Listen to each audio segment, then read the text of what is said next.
샬롬, 오늘의 말씀지기 김인영 간사입니다. 어느덧 6월의 두 번째 날입니다. 코로나19로 인해 멈춰져 있던 여러 가지 일상들이 조금씩 회복되어 가는 것을 보고 있습니다. 학교가 문을 열어 길에서 가방을 맨 학생들을 다시 만나게 되고, 마스크는 꼈지만 오랜만에 만나는 반가운 얼굴들을 보며 감사하게 됩니다. 일상의 소중함과 매일 만나는 하나님의 말씀의 소중함을 더 깊이 알아가는 하루가 되시기를 주님의 이름으로 축복합니다. 사도행전의 긴 여정을 지나 오늘부터는 디모데 전서가 시작됩니다. 어제 큐티에서 봤듯이 디모데 전서는 사도 바울이 로마의 2년간 가택연금이 되었다 풀려난 후에 자신이 사랑하는 믿음의 아들 디모데에게 보낸 서신서입니다.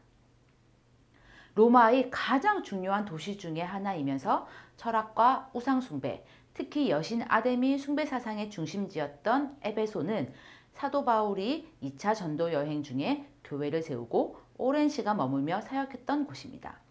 사도 바울은 에베소를 떠나며 믿고 신뢰할 수 있는 디모데에게 에베소 교회를 부탁했고, 이후에도 에베소 교회와 제자를 향한 기도와 염려를 쉬지 않았습니다.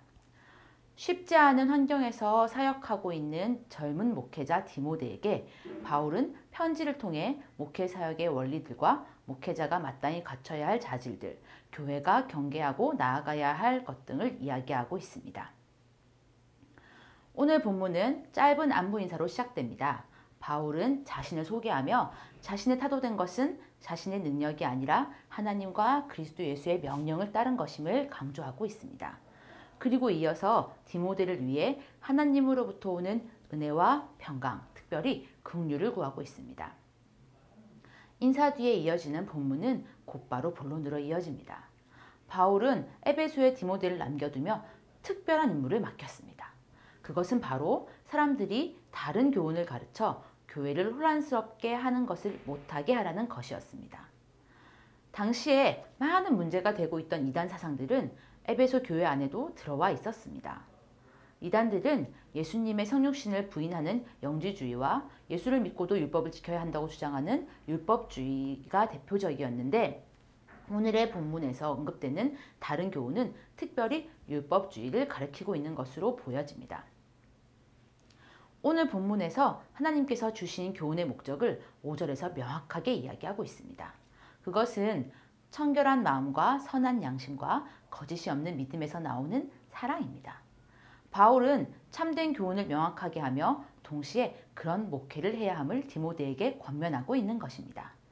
반면에 이단들은 율법의 원래 목적인 사랑 자체를 잊은 채 자신의 권위와 이익을 위해 거짓 논리를 펼치며 율법 선생이 되려 하는 자들입니다. 그들은 자기가 말하는 것이나 확증하는 것도 깨닫지 못하고 있다고 바울은 이야기하고 있습니다. 예수님의 보혈을 통해 의롭게 되고 복음 안에서 날마다 살아가는 자에게는 율법이 필요하지 않습니다. 율법이 존재하는 이유는 인간이 죄인이라는 사실을 알게 하며 죄의 심각성을 일깨워 거룩한 삶을 살도록 돕는 데 있습니다.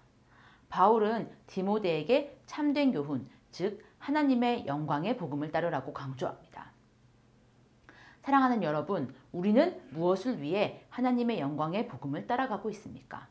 우리의 목적이 확신할 수도 없이 그저 이 땅에서의 안위와 성공을 위해서라면 자신의 권위와 이익을 추구하는 이단들과 다른 교훈과 뭐가 다르다고 할 수 있을까요?